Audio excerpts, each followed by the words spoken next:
this month, and local officials want to make sure you're prepared. Fox 55's Caleb Saylor has more on how you can prepare if disaster strikes. Every city and town in the country is at risk for some sort of disaster.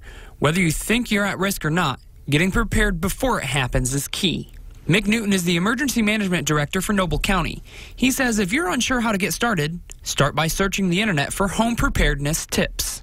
There are wonderful websites out there. One I refer a lot of people to is ready.gov.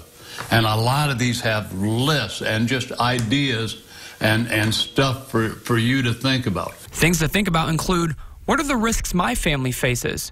What do I need to survive a disaster? Where do I go if I have to leave? Then you can start to prepare. For someone like Deborah Boyd, she would need her medication to survive. If you had to leave your house because there was some sort of disaster or something like that, would you be prepared? No, I would not be prepared. I'm on medication and everything, and I think about it. No, I would not. For people in Noble County, you may need a plan for evacuation because of how often hazardous materials travel through the county.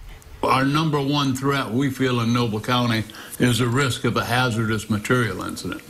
And while the probability of it happening is really small, the impact, if it does, is great. Once you know your risks, create a plan if you have to evacuate and if you have to shelter in place.